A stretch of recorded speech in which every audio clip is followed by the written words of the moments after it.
총각딱지 떼어준 할머니.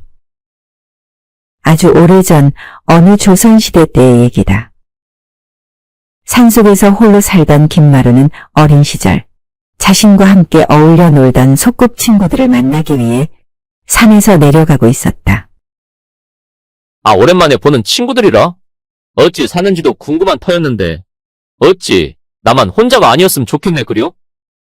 나도 이참에 어여쁜 색시나 한번 만나봤으면 좋으련만. 이런 산골에서 같이 살아줄 그런 천생연분은 어디 없냐 이 말인 것이오. 그도 그럴 것이 살아생전 홀어머니도 그토록 노래를 불러대던 며느리였건만 제 아들이 홀로 산에 들어가 살겠다고 할 때에는 가슴을 치며 잔소리만 늘어놓던 어머니였다. 그랬다 보니 그런 억울함이 쌓이셨던 것이었을까. 얼마 후엔 몸져 눕기까지 했던 것이었다. 이런 어미를 홀로 남겨둔 채로 사람한테 치이기가 싫었던 김마루는 산속의 움막을 짓고는 난 자연인이다 라며 속세를 떠나 있던 것이다. 산 밑에 생활에 찌들어 있던 그였기에 얼마간은 아주 속 시원한 인생을 살았던 김마루는 얼마 지나지 않아 그런 괴롭던 기억이 가물가물해질 때쯤 그제서야 혼인에 대한 욕정이 올라오는 것이었다. 헌데 하필이면 그때 홀로 밭을 매다 쓰러져 돌아가셨다는 엄니의 소식을 듣고는 곧바로 산을 내려왔던 김마루였다. 그때 마치 자기 일처럼 장래 일을 도와줬던 친구들이 바로 지금 만나기로 한 이 세 놈들이었건만 이들은 당시에도 하나같이 옆구리가 시려하던 그런 아주 쌩 총각들이었던 것이었다. 그런데 아니나 다를까 저작거리에 한 주막에서 만난 이 친구들이 글쎄 전부 다 하나같이 홀로 독수공방에 온 여전한 노총각이 아니었겠는가. 이에 두 친구를 마주한 김마루는 아주 편안한 마음으로 말을 이어갔다. 아니 근데 어쩌다 니들도 아직 장가를 못 간 것이오? 다들 애도 낳고 잘 사는 줄만 알았더니. 이런 김씨의 말에 제 아버지의 서당 일을 돕고 있던 방생훈이 말을 이었다. 내가 여태껏 관직에도 취직해봤거늘 어디 내 적성에 맞았어야 말이지. 그래서 내 몇 년째 한량으로만 지내다 보니 뭐 처자가 꼬일 일이 있었겠는가? 아, 나도 뭐 딱히 눈에 들어오는 처자들이 없었던 판에 혼자 지내는 것이 훨씬 더 좋은지를 요즘도 새삼 더 알아가고 있다는 거 아닌가. 뭐 혼인 걱정할 필요도 없고 밤마다 누구랑 부대낄 일도 없고 말일세. 어찌 이런 혼자 지내는 것보다 더 좋은 것이 있을 수 있단 말인가? 그러자 옆에서 이 얘기를 듣고 있던 김마루가 말을 건넸다. 그럼 집에서는 뭐 잔소리 같은 건 안 하시는가? 그래도 귀한 아들 낳아놓고는 자네처럼 살 바엔 나라도 한 소리 늘어놓을 것 같은데 말일세. 그러자 방생원이 헛기침을 하며 말을 덧댔다. 아, 걱정은 무슨. 내가 이제서야 아버지 일 돕는다고 얼마나 좋아하시는데 말이지. 뭐 처자를 데려오든 말든 큰 상관없다 하시는데 그래도 내 아버지가 관직 일로 타지에 오래 계실 때 말일세. 내가 아픈 어머니를 10수년 모셔왔건만 그 이후로 자식 복 타고났다면서 맨날 노래만 불러오신 아버지인데 말이지. 내가 그토록 집을 위해 희생해왔기에 뭐 혼인해서 처자식 낳고 안 낳고 하는 문제는 별 큰 문제도 아니라면서 말일세. 진작부터 내 장가갈 걱정 따위는 단번에 날려버리신 것이 아니겠는가? 어쨌든 난 사흘에 한 번 서당에 나가주면서도 집에서 시나 쓰고 그림이나 그리는 것이 얼마나 좋은지 모르네.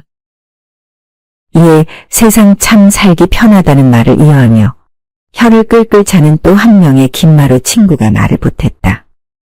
그는 오랫동안 대장간을 운영해온 나름의 기술자로 정평이 나 있었던 이생물한 자였다. 어찌 참 집안 복도 타고나서 일 안 해도 먹고 살만하니? 네, 어릴 때부터 네가 참 부러웠다는 거 아니겠는가? 누군 혼인 걱정 없이 놀아도 밥이 나오고 누군 매일같이 쇳덩어리 두들겨도 쌀 한 톨 나오기가 힘들고 참네. 이 말에 빈 술잔에 술을 채워주던 김마루가 말을 붙였다. 아니 그럼 자네는 그리도 열심히 살았는데 왜 처자 한 명을 못 만났다는 건가? 어찌 그 아랫도리에 뭔 문제라도 있는 것이던가? 이에 대장장이 이생모가 탁상을 내리쳤다. 예끼 이놈아. 어디 날 얼마나 봤다고 뭔 말을 그따구로 하는가? 내일에 봐도 초가삼관 다 떠내려가도록 놀러온 처자들이 전부 나 좋다라 외쳐댔다는 거 아닌가? 때마다 그런 처자들이 하도 꼬여서 바지가랑이 잡고 하는 터에 그거 띄워놓느라 매일 대장간에 더 붙어있어야 했다는 거 아니겠는가? 그러자 그 얘기를 듣던 방생원이 고개를 갸우뚱했다. 아니 그럼 그 많은 처자들 중에서 하나만 골라서라도 장가를 갈 일이지. 왜 그걸 마다했다는 것인가? 이놈 이거 친구들 오랜만에 만났다고 괜히 설레발치는 거 아니요? 이에 또 한 번 혀를 끌끌 차던 대장장이 이생모가 답답하다는 표정으로 말을 이었다. 내가 없는 얘기를 할라 쳤으면 니들처럼 기생이랑 놀아놨다 말하면 될 일이지. 뭐하러 그런 생생한 얘기를 만들어냈겠는가? 니들은 어릴 때 내가 제일로 힘셌던 거 아직도 기억 못하는 것이요? 하며 주먹을 있는 대로 꽉 쥐어 보이는 이생모에 옆에 앉은 김마루가 이를 말렸다. 아, 그만들 하거래. 친구가 그랬다면 그런 것이지. 뭐 그리 토를 타는가? 아니 그럼 생무 자네는 그런 처자들이 나중에는 하나같이 성에 안 찼던 것이요? 그래도 한 인물 하는 그 용모로 보나 기운으로 보나 나처럼 혼자 있을 이유가 하나도 없어 보여서 하는 말일세. 이에 한숨을 푹 내쉬던 이생무가 고개를 내저었다. 인물은 무슨? 니들은 아직 눈치를 못 챘거나 관심이 없어 그런가 본데. 여기 내 손가락 하나가 없지 않은가. 한창 일이 많았을 때 잘못 쇠질을 하다가 그만 하루아침에 잃고야 말았는데 말이지. 그래서 이를 모르던 처자들이 나중에 알고서는 마냥 뒤돌아서는데 내 그걸 못하러 잡았겠느냐 말이다. 그런 처자들은 살면서 하등 도움이 안 되는 것을. 그 말에 하나같이 이생무의 손을 바라보던 이들이 잠시 후 술잔을 들어댔다. 그럼 어쨌거나 우린 처지도 비슷한 마당에 계속 이런 독신 생활을 잘 이어갈 수 있도록만 해보세. 있어도 고민, 없어도 고민인 것이 여자이거늘 아예 없는 것이 이토록 속 편한 마당에 뭐 우리가 더 가질 욕심이 있겠느냐 말이다. 자, 이 잔으로나마 앞으로의 편한 독신 여생을 기려보기나 해보세. 김마루의 말에 잠시 머뭇거리던 이생무가 손가락 하나가 없는 손으로 술잔을 들어보였다. 그래 봅세. 역시 옛 친구들을 오랜만에 보니까 아주 인생에 활력이 돋는구만 그래? 하며 이들 셋은 모두 술잔을 부딪혔다. 아니 근데 허국 이놈은 왜 아직도 안 나타나는 것이요? 얘는 그래도 처자식 먹여 살리느라 우리보단 쬐게 여유가 없나 보제? 이런 김마루의 말에 친구 방생원이 말을 이었다. 걔도 아직 장가를 못 갔는데 처자는 무슨? 아, 말도 마. 그 놈은 지금쯤 또 어느 처자 치마 품에 폭 빠져설나무네. 민기적대고 있을지 모를 것을. 내가 어쩌다가 가끔 봤더랬지만 이 처자 저 처자를 한꺼번에 만나다 보니까는 어디 한 처자에 정착을 못하고 있는 거 아니겠는가? 그러자 대장장이 이생무가 깜짝 놀란 표정으로 말을 덧댔다. 아니, 어찌 그런 기술은 또 남모르게 배웠다던가? 어릴 때는 어디 가서 말 한마디도 제대로 못하던 놈이 말이오. 이에 김마루도 덩달아 받아치는 것이었다. 아 그렇다 치면 지금 우리랑은 입장이 완전 다른 것이 아니겠는가? 이따가 또 우리들한테는 필요도 없는 마음 괜히 불 지르고 가는 건 아닐지 모르니까 말이오. 그 허국이 오면 말일세. 괜한 처자 얘긴 꺼내지들 말더라고. 그런데 아니나 다를까. 호랑이도 제 말하면 온다던 말처럼 신기하게도 그 허국이란 친구가 마치 굶주린 호랑이처럼 헐레벌떡 주막 안으로 뛰어들어오는 것이라. 이에 또 반가운 인사를 나누던 그들은 막걸리 한 사발 시원하게 들이키고는 대화를 이어갔더랬다. 국이 자네는 요즘 어찌 지내나? 예전엔 아버지만 모시고 살면서 꽤나 바쁘게 다니는 것 같더만은 요즘은 좀 한가해졌는가 말일세. 그러자 허국이 말을 이었다. 원체 내 아버지가 여기저기서 하는 일이 좀 많지 않던가? 그래서 나도 그 일을 돕다 보니까는 지금은 건너 마을에서 이런저런 물건 떼와다가는 여기저기다 팔고 있다네. 뭐 그때그때 물건이 다르다마는 요즘은 괭이나 삽 뭐 그런 걸 팔고 있지. 그래서 바쁜 거는 뭐 여전하다네. 이에 대장장 이생무가 껴들었다. 그래, 어쨌든 그런 장사가 뭐 아무나 하는 일이단가? 자네 외모를 보나 어디 그 말빨을 보나 벌이도 그리 나쁠 것 같진 않아 보이는데 말일세? 그러자 순간 방생원이 말을 끊었다. 버리는 무슨? 이놈이 연애하는 광주리 안을 들여다볼라 치면 만나는 처자만도 한가득이니? 뭐 번 돈은 바로바로 나가게 바쁠 텐데 말이지. 아, 안 그런가? 그런 소린 하들 말더라고. 지금 내가 여자 만날 때가 아닌 건 네가 더 잘 알 터인데. 뭐 그래서 말인데 난 저 높은 산에 올라가 사는 김마루 자네가 제일로 부럽다는 거 아니겠는가? 어디서 딱 얼마 동안만이라도 내 사람한테 덜 치여가며 지내고 싶은데 말이지. 특히나 여자들한테 이리저리 치이며 살다 보니까 내 몸이 정말 내 몸 같지가 않은 것인데 말이오. 이 허국의 말에 남은 친구들은 하나같이 이 친구 놈을 걱정해줘야 할지 아님 부러워만 해야 할지 분간이 가질 않는 것이었다.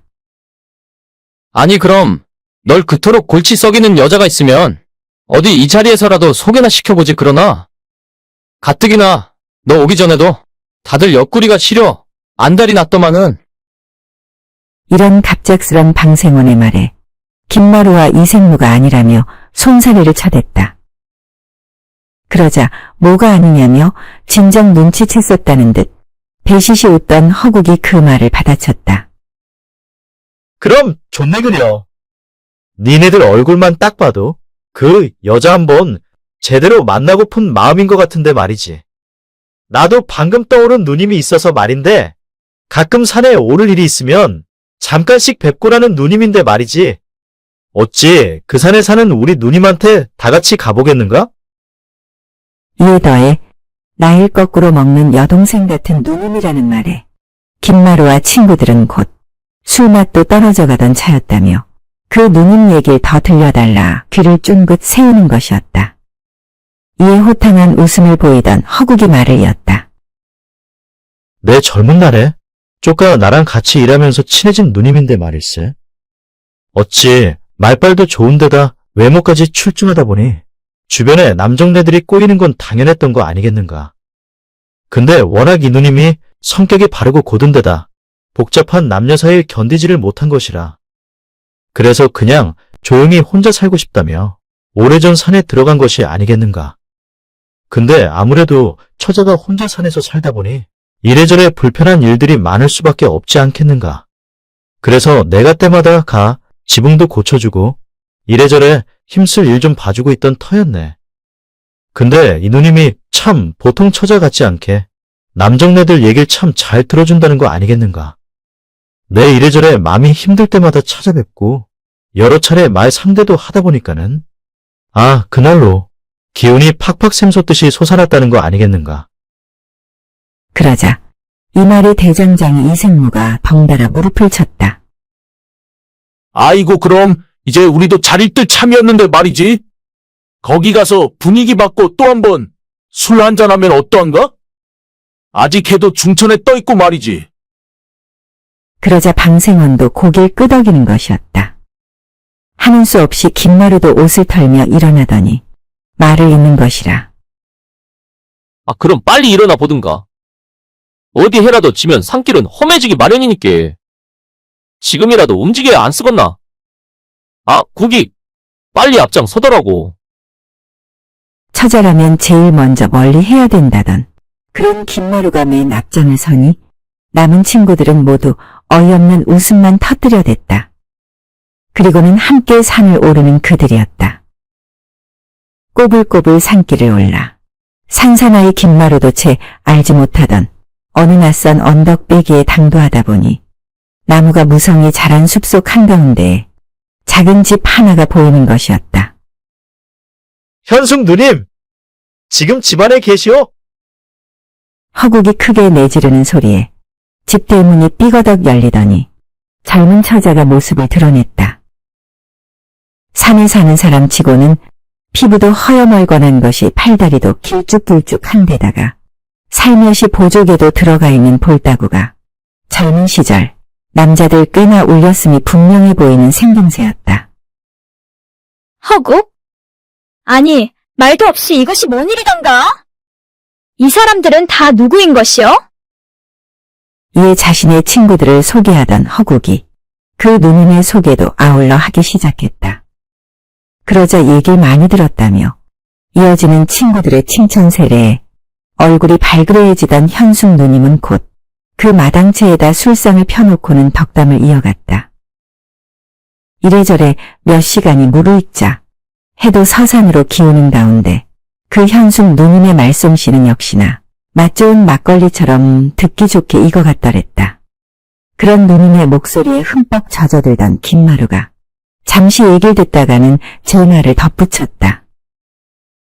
아니 어찌 누님은 이런 산중에서 사는 것부터가 내랑 어찌도 일이 딱 맞는 것이오? 내가 산에 정착해 살아오면서도 산과 아주 잘 어울리는 그런 처자를 만났으면 했는데 말입니다. 아, 누님이 거기에 딱 맞는 그런 처자인 것이 아니겠습니까요? 그 말에 다른 친구들을 돌아보자 그들도 고개를 끄덕여주는 것이었다. 그런데 방생원만이 고개를 내젓더니만 김마루와는 정반대되는 말을 하는 것이 아닌가. 어째 이런 상관은 등져 마땅할 것만 같은데 말입니다.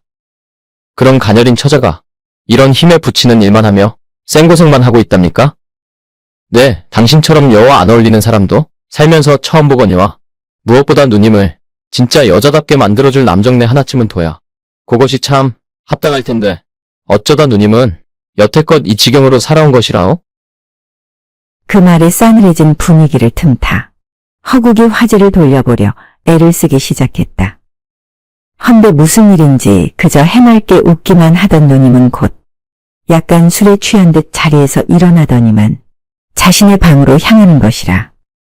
그러더니 방생원 쪽을 슬며시 바라보고는 손짓을 하는 것이었다. 그러자 헛기침을 해대던 방생원이 자리에서 벌떡 일어나더니만 슬그머니 그 누님을 뒤쫓아 뛰어갔더랬다. 그러자 더욱 조용해진 마당채에서 남은 친구들은 가만히 제 술잔만 들여다보는 것이었다. 아, 이것이 뭐다냐? 내 좋은 말만 다 들어놓고서는 지 15된 놈만 저리도 좋다 하다니 말이오. 내는 저놈 좋은 일만 하고 시간은 되돌릴 수도 없고 말이지. 이런 김마루의 한탄 섞인 넋두리에 허국이 등을 다독여주며 말을 이었다. 거 누님이 쪼까 사람 보는 눈이 그리 높진 않아서 말일세. 마루, 네가 좀 이해를 하더라고. 뭐 여기도 내가 데려왔던 참인 것인데 그럼 우리 저 다른 마을로 내려가 보는 것이 어떤가? 거기에 아주 좋은 자리를 내 안다마는. 그 말에 대장장이 이생무가 머리를 극적이며 물었다. 그럼 거기선 또 이런 아쉬움을 달랠 수가 있단 말인가? 거기도 이쁜 처자가 있기라도 한 것이란 말이요? 그러자 허국이 천연덕스런 표정으로 대답을 이어했다. 그냥 나만 따라오면 된다는 거 아닌가? 거긴 여와는 전혀 다른 분위기니께 그냥 앉아만 있으면 다 해결이 된다께로. 자, 그럼 다들 일어나 보시겠는가? 하며 자리에서 일어나는 두 친구의 김마루도 마지못해 일어나는 눈치였다. 거긴 뭐 다를 것이 있겠냐는 표정이었건만 그저 그 누님 집을 한번 쓱 바라보더니만은 삐쭉 나온 입술로 입맛만 다시는 김마루였다. 달빛이 흐르는 밤 길을 따라 오색등이 켜진 한 기와집으로 발을 들인 이들은 그제서야 그곳이 마을에서 제일 잘 나간다는 기생집이란 것을 알게 되었다. 거나하게 차려진 술상 앞에 앉은 김마루는 아까와는 정반대의 표정으로 허국의 이름을 불러댔다. 아, 허국. 그럼 진짜 여 앉아있기만 하면 처자들이 알아서 들어와 앉아준다는 것인가? 그것이 참말인 것이요? 아, 참말이고 말고. 근데 이놈 나이만 먹었지? 이 정도 촌놈인 줄 알았으면 진작부터 데려오는 건데 말이여. 어찌 자네는 나이를 똥구멍으로 먹었는가? 그러자 대장장이 친구 이생무도 한마디 거드는 것이었다. 이놈 이마루는 이날 이때껏 여자랑 손 한 번 못 잡아본 수총각이란 것도 자넨 몰랐는가? 아, 근데 이런 곳은 나도 처음이라서 말일세. 어찌 여기 처자들은 다 처녀가 아니라던데 그것이 참말이단가? 이건 내가 똑바로 하는 것이지? 이 말에 김마루도 놀란 표정으로 허국의 대답을 기다렸다. 왠지 처녀가 아닌 처자라면 별 구미가 당기지 않는다는 생각에서였다. 아, 그럼 당연하지 않은가? 여긴 남의 시간을 돈 주고 사는 곳인데 여기 처자들은 남이 아니고 무엇이겠는가? 그냥 오늘 처음 만나 내일 해 뜨면 헤어질 그런 가벼운 만남 정도로만 여기란 말일세. 그러니 다들 부담 갖지 말고 오늘의 아쉬움을 그냥 맘 편히 달래보도록 하란 말이네. 괜한 애정 같은 건 맘속 한켠에 바싹 밀어놓고 말일세. 하지만 아까 그 산속 누님 같은 톡톡 튀는 날씨에다가 한아름 꼭 안아주며 매일같이 함께 자고픈 그런 처자를 내내 꿈꿔온 마당에 쉬이 그럴 수가 없던 김말이었다. 물론 대장장이 이생무도 그와 같은 표정인 것이라. 잠시 후 술 한 잔 기울이던 사이 화려한 저고리를 흩날리는 아리따운 처자들이 조용한 버선발로 들어와 이들 옆에 앉기 시작했다. 순식간에 벌어진 이 상황에 김마루는 요상한 기분에 얼굴까지 새빨개지더니만 멈춰있던 맹이 움직여지는지 콩닥거리는 제 가슴을 어루만지는 것이었다. 그리고는 자신 옆에 앉은 처자를 힐끔 쳐다보더니만 앞에 놓인 술잔만 노려보고 있는 것이었다. 아, 다들 뭐하나? 날아준 술은 바로바로 마셔야 할 것 아니여? 허국의 말에 술잔만 기울이다 허국만 바라보던 김마루가 대장장이 친구 이생무와 눈이 마주쳤더랬다. 서로 자신 옆에 앉은 처자가 마음에 안 드는 것인지 아님 다들 처녀가 아니란 말에 별 감흥이 없어진 것인지 도통 알 수가 없는 노릇이었다. 그런데 이때였다. 아니 잠깐. 그쪽 오라버니는 혹시 그 정식댁에 있던 생모 오라버니 아니셔요? 불현듯 허국 옆에 앉아있던 처자가 두 눈을 동그랗게 뜨며 대장장이 이생무를 향해 묻는 것이었다. 그러자 어? 그러고 보니 그 집 몸종 덕순이 아니던가? 내가 긴가민가 하긴 했는데 말이오. 어찌 이리도 잘 차려입으니 정말 몰라보겠구만 그래. 그러자 벌떡 일어난 덕순이란 처자가 이생무 옆으로 얼른 다가가더니만 그를 와락 끌어안는 것이었다. 아이고 오라버니, 내 얼마나 보고 싶었는 줄 압니까? 그 집에서 먼저 나가신 뒤로 저도 뒤따라 나간다는 것이 그만 몇 달이 훌쩍 넘어가 버린 것 아니었소. 그 뒤로 어디로 가셨는지 네 여기저기 물어봐도 소용이 없었더만은 어찌 이런 데서 다시 만날 수가 있느냔 말이오. 그것도 내 여기 온 지 첫날에 말이지. 어찌 내 오라버니를 정말 신기하기가 이루 말할 수가 없소이다. 다들 이 덕순이란 처자의 말에 함께 놀라며 어안이 벙벙해 있는 사이 대장장이 이생무도 반가운 마음에 눈물까지 보이는 것이라. 알고 보니 정실한 집안의 머슴으로 있던 이생무는 그 덕순이란 처자가 좋아한다 고백까지 했거늘 자신이 모시는 홀어머니를 신경 써야 하며 이사를 한 뒤에도 딱히 연락을 하지 못한 것이었다. 하지만 여지껏 그 수소문을 멈춰오지 않던 덕순이였건만 하도 일자리가 없어 기생집에 발을 들인 첫날 이리도 운명처럼 제 오라버니를 마주한 것이라. 이 둘의 쉬지 않는 대화통에 김마루와 허국은 입맛만 다시며 곤방대만 피워댔다. 그리고는 결국 이생무가 일어나더니 덕순이란 처자와 나가버린 것이라. 눈치를 봐서는 아예 기생집을 나가선 따로 살림을 차릴 판이었다. 사실 김마루는 내심 그 허국 옆에 앉았던 기생, 덕순이가 마음에 들었던 참이었다. 헌데 이생무와의 대화통에 심지어 처녀라는 사실까지 알고 나서는 더욱더 우라통이 터져하는 것이었다. 그런 답답한 맘에 술잔만 기울이던 김마루는 갑작스레 벌떡 일어나더니만 허국을 향해 소리를 질러댔다. 이젠 진짜 산에 올라갈 맘도 안 들고 말이지. 난 왜 내 짝이 아닌 처자들한테만 마음을 뺏겨버리는 건지. 정말 이 좁은 속이 확 터질 것만 같네, 그려? 아, 자네도 입이 있으면 말을 해보시게. 어찌 자넨 여기까지 날 괴롭히려고 데려온 건가? 그러자 제 옆에 있던 기생과 희덕거리던 허국이 잠시 말이 없다가는 자리에서 벌떡 일어나는 것이었다. 나도 자네와 크게 다르지는 않네 그려. 만일 달랐다면 어디 내가 여기 이러고만 앉아 있었겠는가? 자네 마음 나도 잘 알 것 같으니까 여기서는 그만 나가기로 해보세. 그럼 또 방법이 생기지 않겠는가?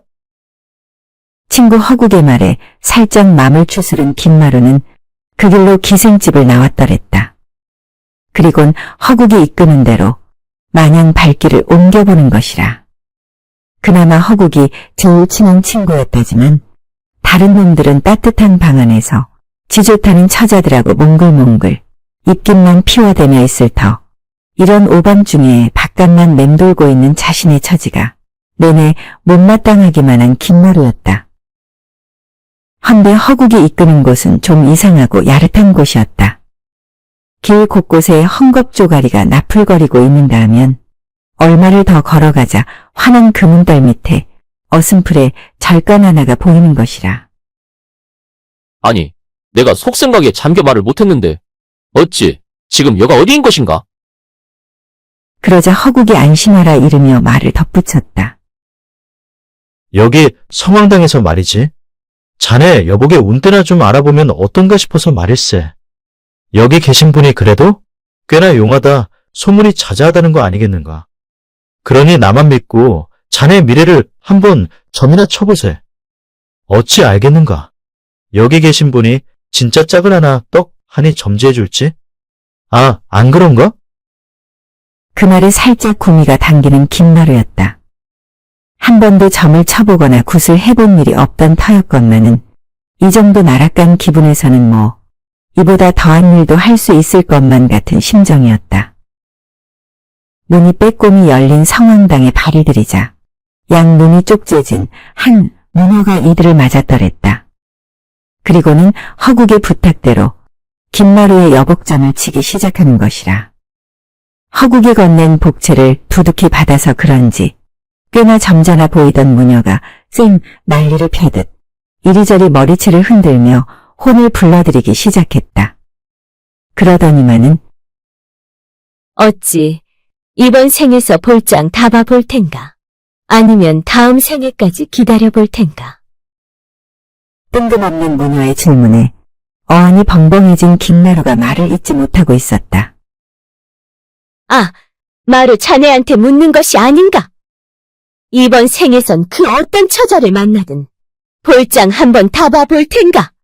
아님 다음 생에 다시 태어나 마음에 드는 처자를 확 물어버릴 텐가? 이런 무녀의 말을 한 번 더 곱씹어보던 김마루가 천천히 대답을 이어했다. 물론 이번 생에서 끝장을 봐봐야지요. 내 다음 생이 있을지 그걸 어떻게 안답니까요? 그러자 무녀가 감았던 눈을 확 뜨더니 말을 잇는 것이었다. 그럼 네 운때가 지금 바로 여기에 딱 들어와 있으니 내 말 한번 잘 들어보거라. 자고로 너의 여복은 약 3년 전에 이미 바닥난 지가 오래인 것이다. 저기 저 삼신 할매도 그렇고 내 몸에 때마다 오고 가는 저기 저 천지신명도 그리 말을 하는 것이니까 말이지. 그러니 지금이라도 그 복을 퍼뜩 살리려면 말이야. 무엇보다 필히 내 말대로 해야 할 것이다. 그나마 여남은 여복도 발로 차.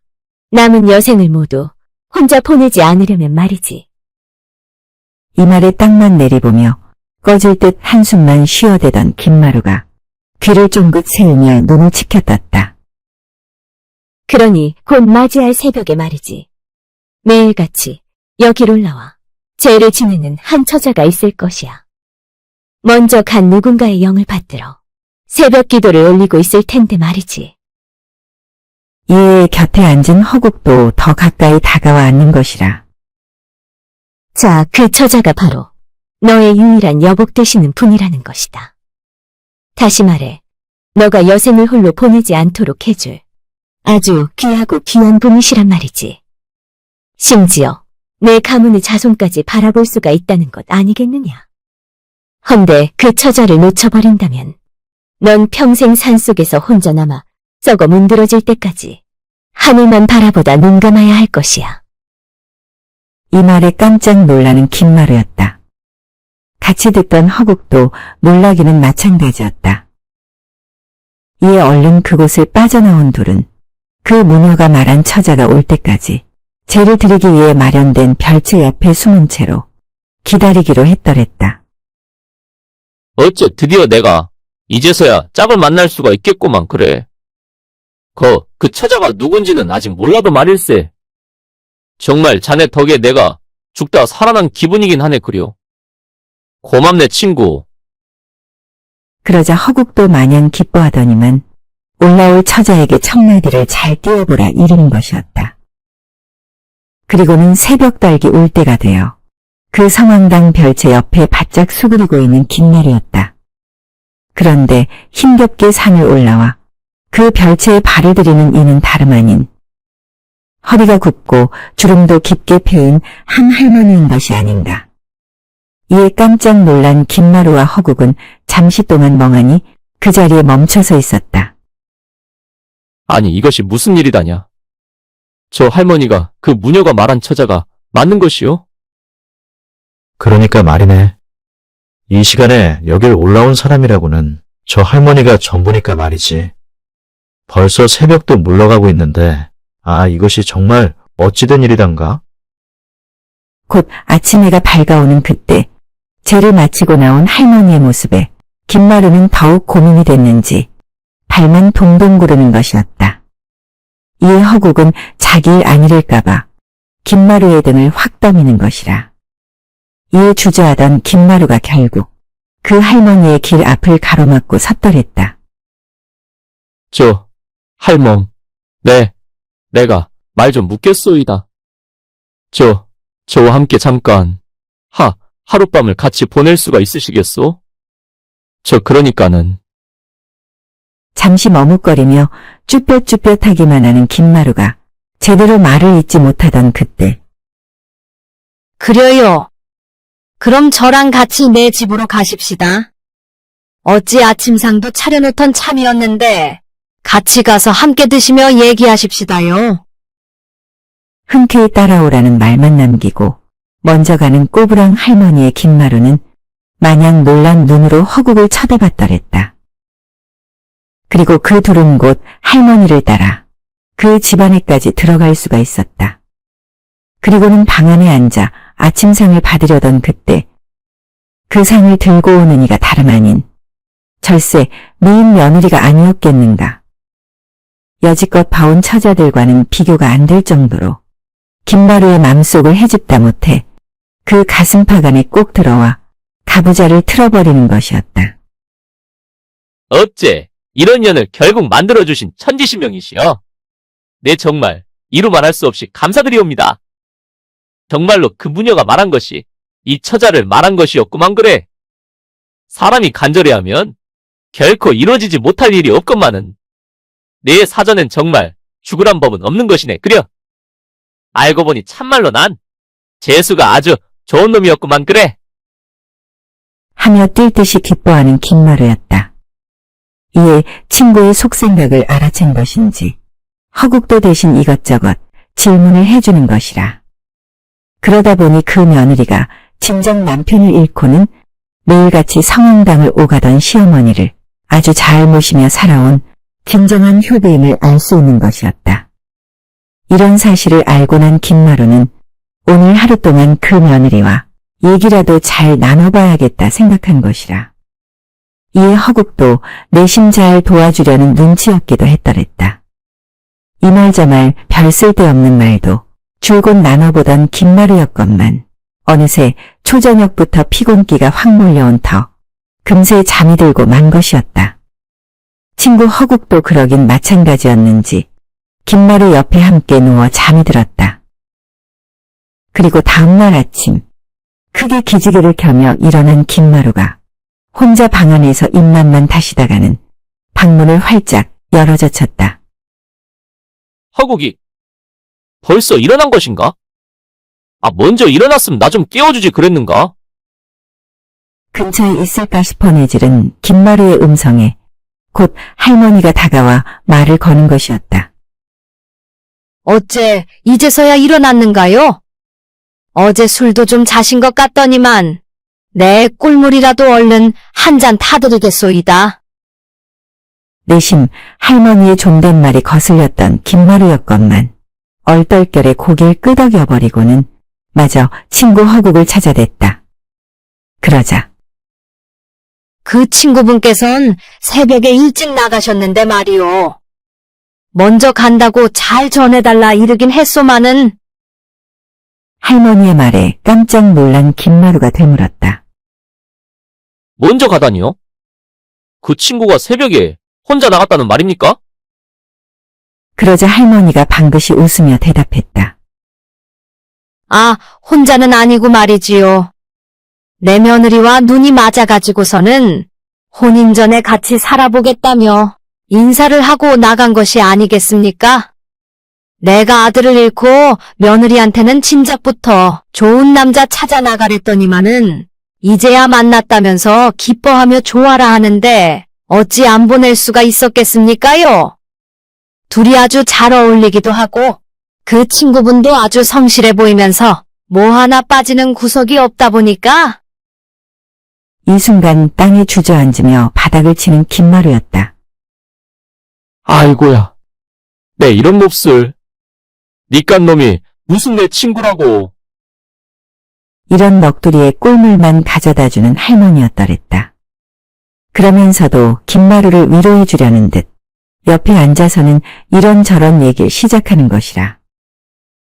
내 무슨 일인지는 몰라도 그런 넋두리는 나도 많이 해봐서 잘 압니다만 나도 아들을 잃고 그런 슬픔에 할 얘기 못할 얘기 많이 했더랬지요. 그 소리를 며느리가 다 받아줬지만은 할머니의 얘기가 잘 귀에 들어오지 않는다는 듯 손사래를 치며 허공만 바라보는 김마루였다. 근데 그 성황당에 발을 들일 때부터 이상하게 제 마음이 편해지는 것이었습니다요. 그래서 1년 전 아들의 제를 올릴 때부터 그곳에 계신 무녀를 알게 됐는데 말이오. 그 무녀가 글쎄 어느 새벽에 찾아올 남자를 꼭 만나야 한다는 것이 아니겠습니까? 그러기만 하면 아들과 못다 이룬 아쉬움은 물론이요. 그 슬픔도 어느새 조금씩 사라질 수 있다는 것이었어요. 그래서 어제 그 새벽에 이르기까지 난 하루도 빠지지 않고 그 산을 올랐더랬지요. 그리고는 총각 당신을 만난 것입니다요. 이 말에 두 눈을 동그랗게 뜬 김마루가 할머니를 바라봤더랬다. 그런데 무녀가 또 이르기를 그 남자를 꼭 제 아들로 대해야 한다는 것이었습니다.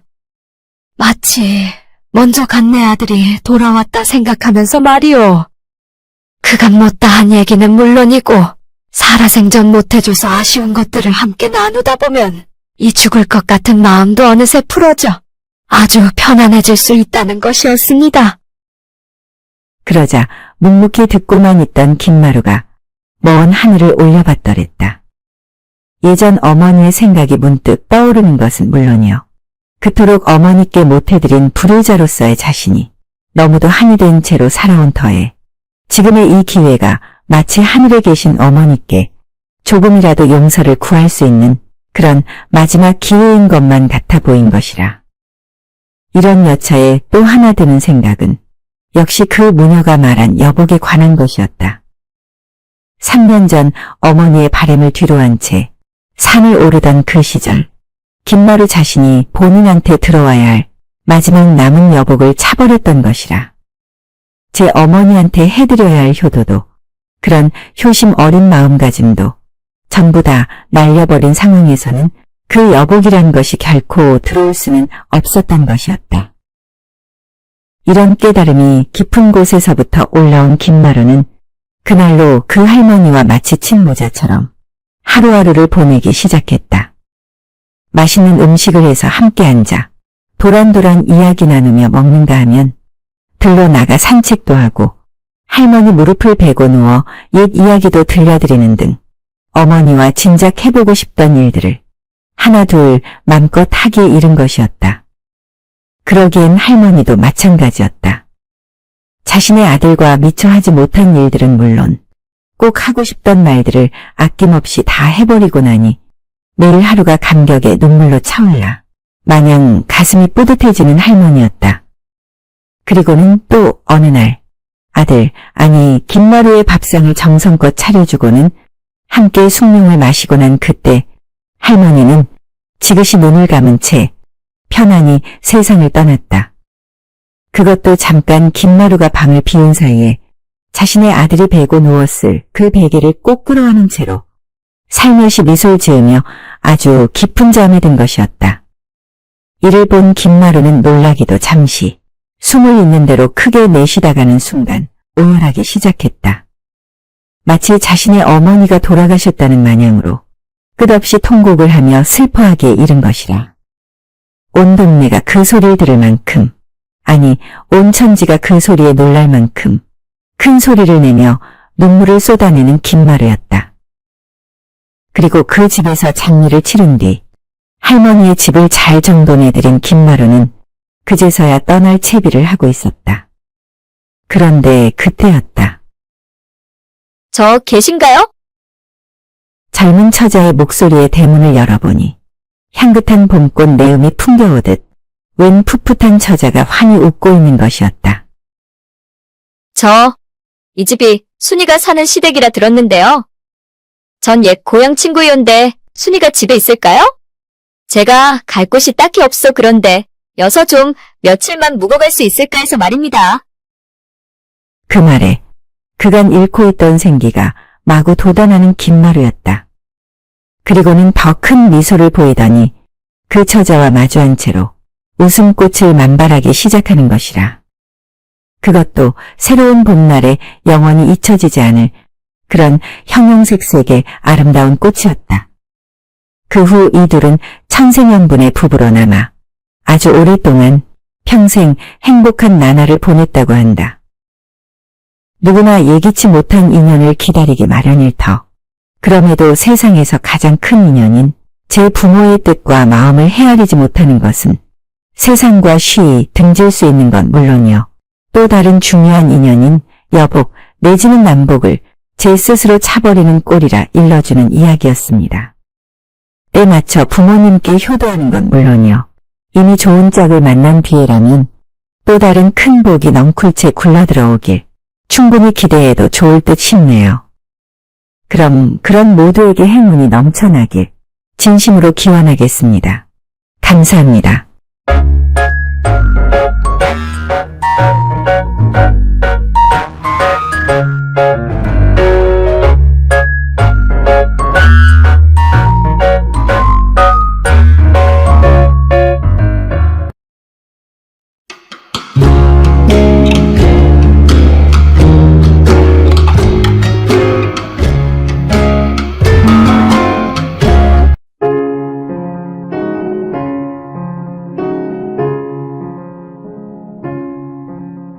산골 마을에 사는 19살 홍이는 여리하게 생긴 외모와 달리 당돌하고 야무진 처녀이다.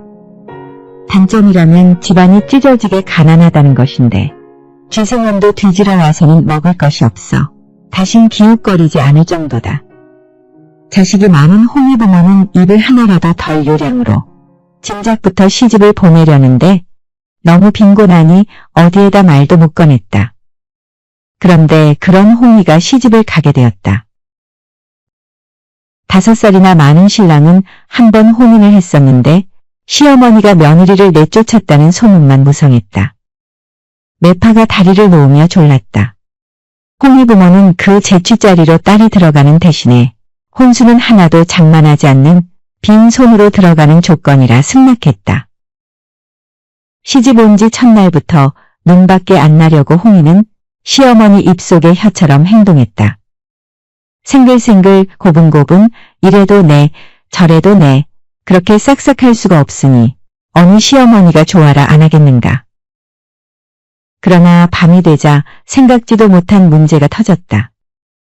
홍이는 저녁상을 다 치우고 뒷정리를 끝낸 후 신방에 들어갔는데 두 손 맞잡고 기다리던 신랑은 홍이를 덥석 끌어안았다.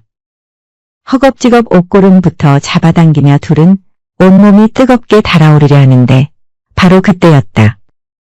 방문 앞에서 어흥하는 헛기침 소리가 들려오지 않는가. 아가야, 물 한 사발 떠오너라. 시어머니 목소리였다. 소스라치게 놀란 둘은 엉켰던 몸을 얼른 풀며 이불 속에서 뛰쳐나왔다. 네, 어머님. 허겁지겁 치마 저고리 찾아 대충 걸치고는 얼른 부엌으로 들어가 냉큼 물 한 사발 떠서 쟁반에 받쳐드렸다. 그리고 방 안에 들어오니 그 뜨거웠던 몸과 마음은 이미 차디차게 식은 후였다. 신랑 각시 둘 다 찬물 한 양동이 뒤집어 쓴 꼴처럼 된 데다 시어머니가 또다시 문 밖에 지켜 서 있을까봐 서로 등 돌리고 날밤을 샜다. 며칠 후였다. 다 늦은 밤 호롱불도 끄고 서로 얼굴을 부벼대고 있는데 갑자기 방문이 벌컥 열리며 시어머니가 베개를 부둥켜 안고 방 안에 쑥 들어섰다.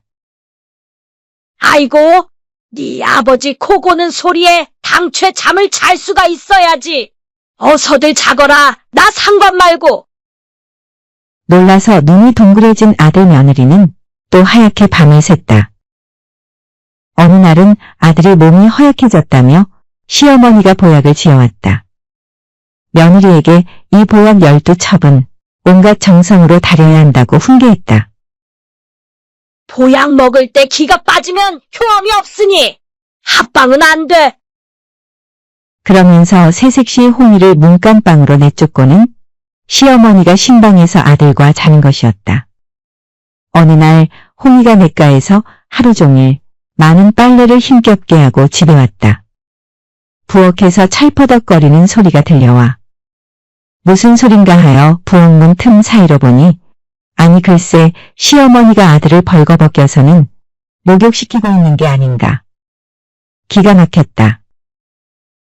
홍이는 마음속으로 고민만 하고 있는데 어느 날 아들 며느리가 자는 방에 시어머니가 또 들이닥쳤다. 그러자 며느리 홍이는 베개를 들고 나와버렸다.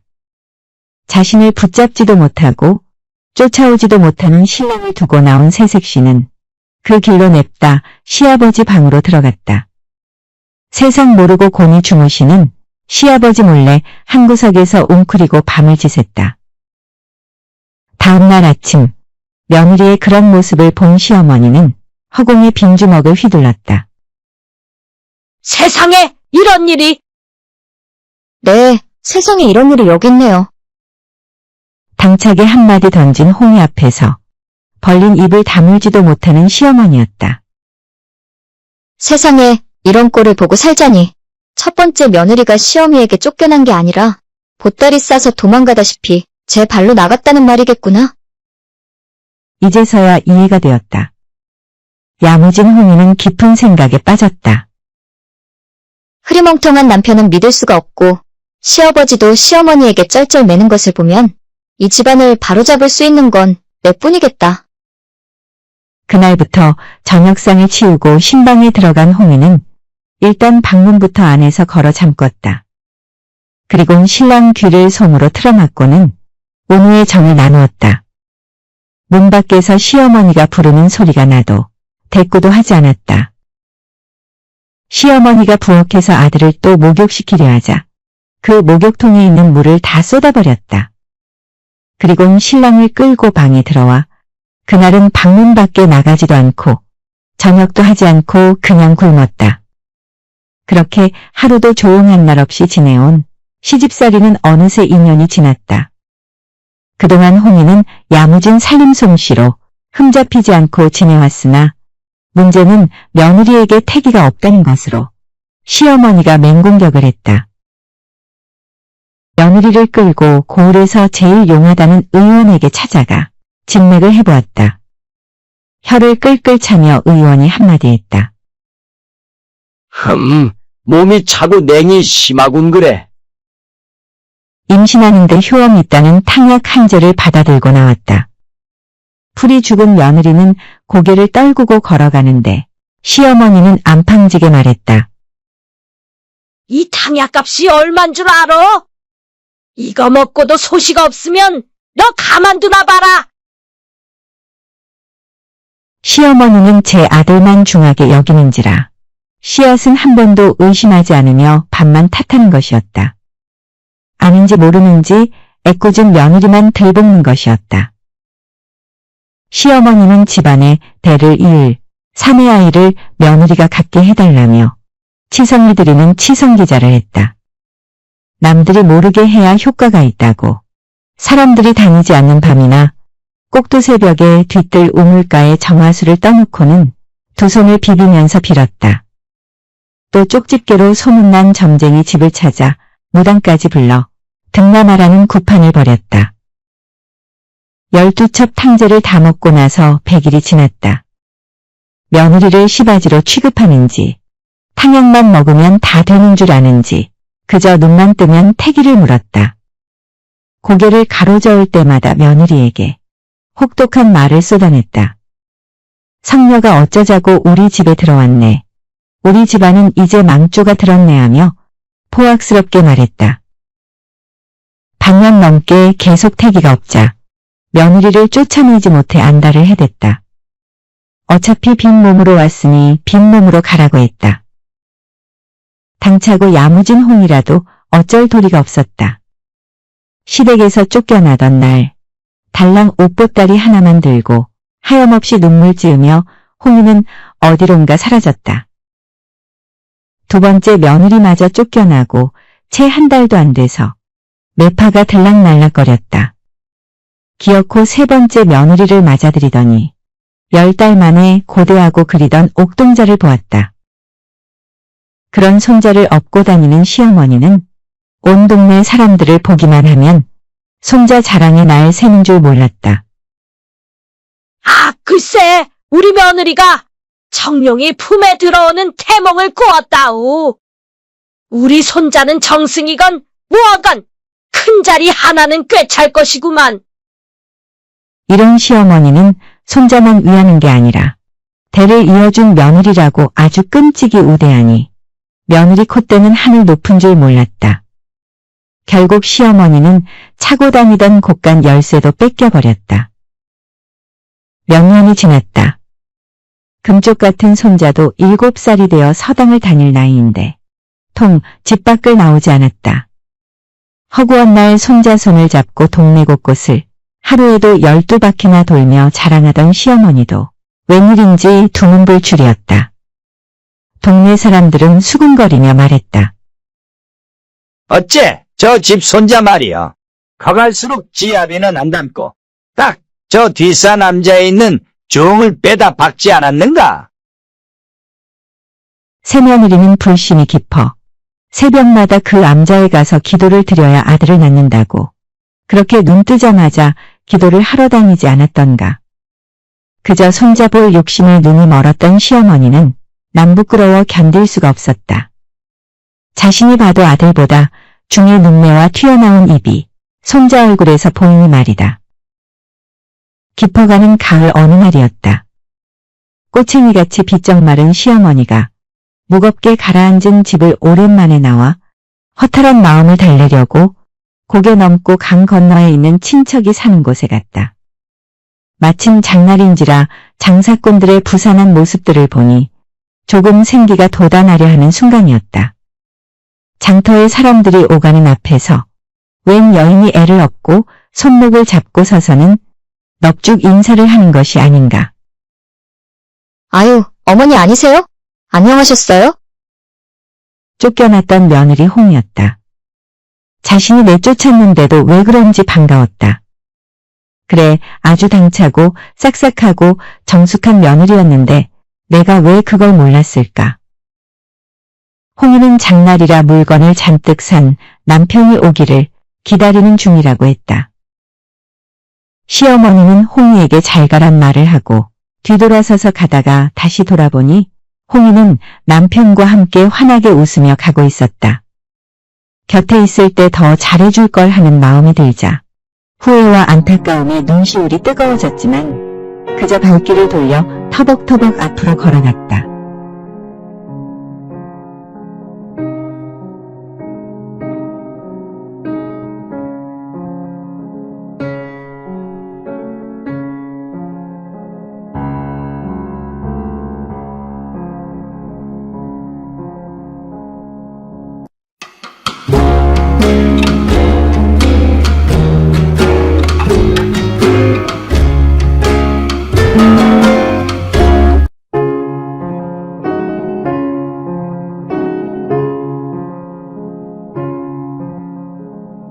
옛날 한 가난한 농부가 살았다. 땅 한 떼기 물려받은 것 없어 부지런히 이것저것 가리지 않고 일을 했지만 살림은 늘 쪼들렸다. 그간 모은 돈으로 밭을 좀 사들여 농사도 지어봤지만 변변치 않았다. 어느 날 장터에서 엿장수를 보았는데 사람들이 모여들어 사가는 것을 보니 제법 쏠쏠해 보였다. 농사일보다 엿장수가 낫겠다. 농부는 즉시 행동에 옮겼다. 이곳저곳을 돌아다니며 부지런히 엿을 팔았다. 그러나 이 또한 신통치가 않았고 입에 풀칠하기도 바빴다. 난 왜 이렇게 돈이 안 붙나? 누군 손만 대면 엽전 꾸러미가 굴러들더구만. 난 뭘 해도 안 되네. 답답한 마음에 용하다는 점쟁이한테 갔다. 쯧쯧, 부모를 잘못 모셨네. 명당자리로 이장을 하면 형편이 풀린다고 칠성신께서 말씀하시네. 진짜 좋아만 진다면 하고 농부는 당장 실행에 옮겼다. 그는 이장을 하려고 선친묘에 가서 무덤을 파 두개골과 뼈를 가지런히 추스려 배보자기에 정성껏 고이고 있었다. 그것을 다시 두 겹 세 겹으로 단단히 싸서 보찜에 넣어 짊어졌다. 자, 이제 명당을 찾으러 떠나자. 배산임수처럼 바람을 막아주고 큰 물이 나도 돌아가는 안전한 땅을 찾으려 했지. 산을 등지고 물을 바라보는 곳을 말이야. 그곳에 묘를 쓰면 조상이 편안하고 후손이 행복해진다 했지. 이리하여 농부는 아버지 유고를 고이 싼 보찜을 둘러매고 강원도 땅으로 발을 들였다. 깊은 산이 많으니 명당도 많지 않을까 해서이다. 영주 단양을 거쳐 제천과 영월 경계선에 있는 서문동이라는 곳에 도착했다. 먼 길을 걸어오니 몸은 물먹은 솜처럼 무거운데 해도 저물어서 길가 중앙에 들어섰다. 이곳은 영월을 지나는 유일한 길목에 자리 잡은 주막이라 그런지 먹고 쉬고 자고 가는 장사꾼들로 북적거렸다. 밥상, 제기, 소쿠리 등 나무로 만든 물건들을 짊어진 목기장수, 찬빛, 골무 같은 여자용품들을 파는 박물장수, 담배쌈지 같은 잡쌀뱅이 일상용품 같은 물건을 파는 황화장수들이 모여들어 마을 소식이나 이웃집들의 정황 등을 늘어놓으며 술잔을 기울이고 있었다. 오늘은 여기서 하룻밤 자야겠군. 농부는 명당 찾아 산만이라고 하루 종일 걸었더니 전신에 피곤이 몰려왔다. 어느 장사꾼과 함께 같은 방에 머물게 된 농부는 너무나 고단해 머리를 대자마자 곧 잠들었다. 그 모습을 아까부터 유심히 지켜보던 사람이 있었는데 그는 박물장수였다.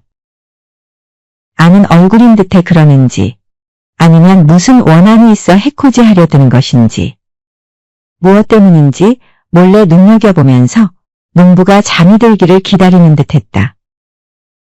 그러나 별소란 없이 밤은 지나고 아침해가 밝았다. 해장국들을 들이키고 한바탕 소란 끝에 다들 썰물처럼 빠져나가니 주막 안은 고요해졌다. 해가 어느새 높이 떠올라 엉덩이를 치밀고 올라올 때까지 농부는 늘어지게 푹 자고 일어나 기지개를 켰다. 잘 잤다. 잠이 보약이네. 몸이 가뿐해졌으니 오늘은 아버지 모시고 부지런히 명당을 찾아보자. 아니, 근데 우리 아버지가 어디 가셨지? 농부는 파랗게 질렸다.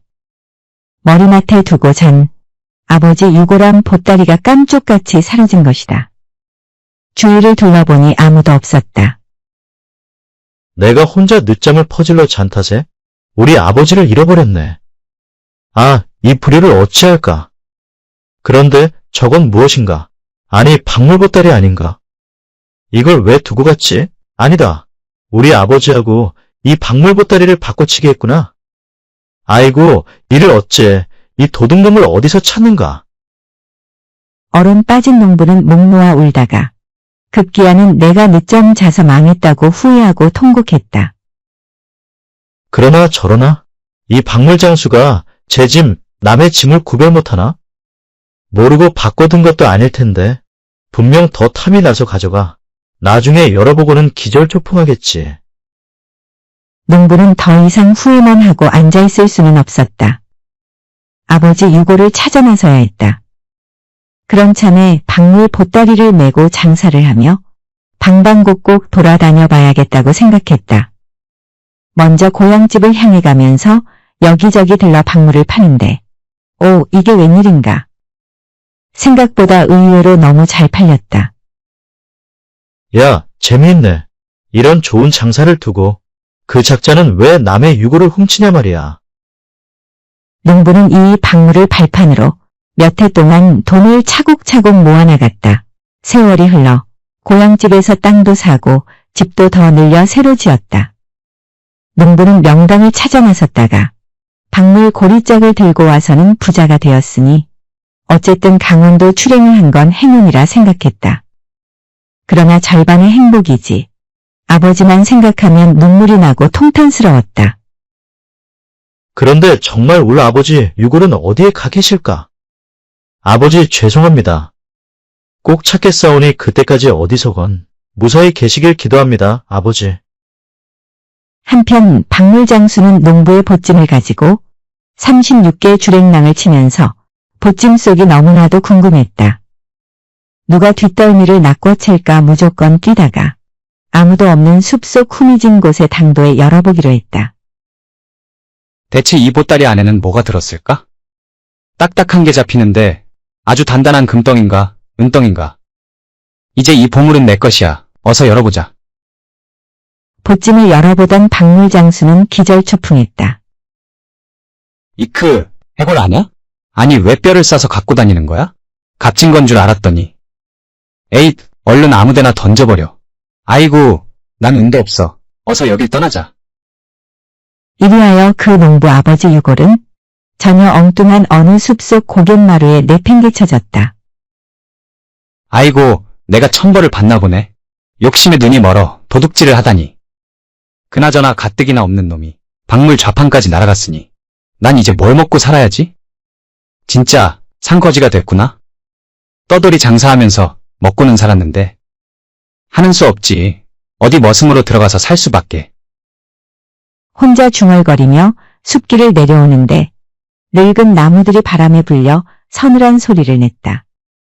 갑자기 양심의 부르짖음 같아 아까 내던진 해골로 다시 돌아와 어찌됐든 구덩이를 대충 파서 땅속에 해골을 묻고 성김의 명복까지 빌어주고 내려왔다. 박물장수는 오랫동안 떠돌면서 이 집 저 집 머슴을 살았다. 그러다가 어느 인심 좋은 부잣집에 들어가서는 아예 눌러앉아 살게 되었다. 박물장수는 머슴으로 이 집에서 추석을 몇 번 지내게 되다 보니 이상한 생각이 들곤 했다. 도대체 이 부잣집은 묘소에 가기는커녕 벌초하러도 가지 않는 것이 이상하네. 나 같은 장돌뱅이 신세는 어쩔 수 없으나 이런 부잣집에서 조상이 없을 수도 있는가. 무슨 사연이라도 있나 보네. 가을비가 추적추적 오는 날이라 머슴일도 쉬고 있는데 주인 영감이 머슴을 불렀다. 여보게 자네? 늘 집안일을 잘 도와줘서 고맙군 그래. 비도 오고 성묘도 할 수 없고 우리 둘 다 울적한 기분이니 술이나 한잔 하세. 나도 예전엔 애옥살이로 안 해본 일 없이 살았다네. 자네처럼 머슴도 하고 엿장사도 하고 행상도 하고 다녔었지. 아, 그러셨군요. 저도 행상을 한 적이 있었습지요. 초년고생은 사서도 한다지 않나. 내가 가난을 벗어나 여기까지 온 이야기를 한번 들어볼 텐가? 예, 듣고 싶습니다요. 내가 어렵게 살면서 농사도 짓고 엿장사도 해보고 했는데 부모님 유고를 명당짜리에 이장을 하면 복이 들어온다 하지 않겠나? 그래서 내 당장 아버지 산소를 파서 유고를 안고 강원도로 명당을 찾아다녔다네. 그러던 어느 날 밤 주막 복록방에서 그만 아버지를 잃어버리지 않았겠나? 어떤 엉뚱한 놈이 자기 박물꼬리짝을 두고 바꿔간 게지. 그 박물 장수는 지금 뭘 하는지 참 궁금하다네. 난 그 사람을 꼭 만나야 하는데 지금도 애타게 찾고 있는데 만약에 한번 만날 수만 있다면 도대체 우리 아버지를 어찌했는가 꼭 물어봐야 하네. 그리고 더 이상 묻지 않고 잘 대접해주고 싶다네. 앞에 앉아 듣고 있던 머슴은 눈이 점점 동그래지고 몸을 떨더니 무릎을 꿇고 울기 시작했다. 아니 자네 왜 그러는가? 내가 부모 없는 자네 마음을 아프게 했는가 보네. 울지 말게. 아닙니다. 그 박물장수요. 어르신의 아버지 두개골을 훔친 그 작자가. 아 그래? 그 사람을 아는가? 지금 어디 있는가? 예, 바로 제가 그 박물장수올시다. 뭐? 아이고 정말인가? 예, 제 이야기 좀 들어주십시오. 전 본래 어부였습니다요. 바다를 낀 섬에서 살다가 육지로 처음 장사로 나왔습죠. 박물이나 참비질 팔면서 팔도강산 돌아다니며 세상 구경하고 살아보고 싶어 그날 주막에 처음 머무르다가 그만. 너무 잘못했습니다요.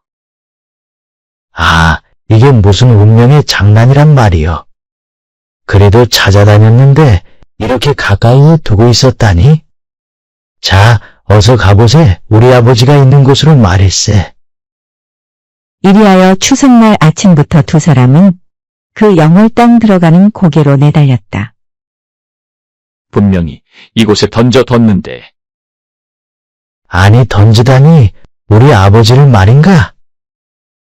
정말 그땐 제정신이 아니었습니다. 너무 놀라서. 어르신의 아버님인 줄 정말 몰랐고요. 여기가 거긴가 하며 근처 산을 다 뒤졌다. 비슷비슷한 모양에 찾을 수가 없었다. 어느 골짜기에 도달해 다리가 너무 아파 좀 쉬려고 앉으려는데 허연 바가지 같은 모습이 눈에 띄었다. 그동안 세월에 흙이 반쯤은 벗겨지고 반은 묻혀있는 사람의 두개골이 아닌가. 불이 나게 파헤쳐 조심스레 꺼냈다. 여기가 맞습니다요. 제가 던졌다가 다시 묻어놓은 곳입니다. 주인어른의 아버님이 맞습니다요. 아, 아버지 그간 잘 계셨습니까? 아버지 덕에 제가 편안히 잘 지냈습니다. 여기가 명당이었나 봅니다. 자, 여기 이 자리에 아버지를 더 잘 모시겠습니다. 그리하여 두 사람은 정성껏 그 자리에 무덤을 만들었다. 자네 참 고맙네. 어찌됐건 자네가 이 명당 자리에 우리 아버지를 모셨구만 그래. 나와 함께 같이 살든 고향으로 가든 내가 재산을 절반을 줄 테니 자네 마음대로 하게. 두 사람은 기쁨을 부둥켜 안고 형님 아우하며 이웃해서 잘 살았다고 한다. 농부와 박물장수의 만남이 악연인 줄만 알았는데 운명적으로 큰 인연으로 이어져서 명당을 찾게 되었다는 옛날 이야기였습니다. 인연과 운명이란 참으로 신비스러운가 봅니다.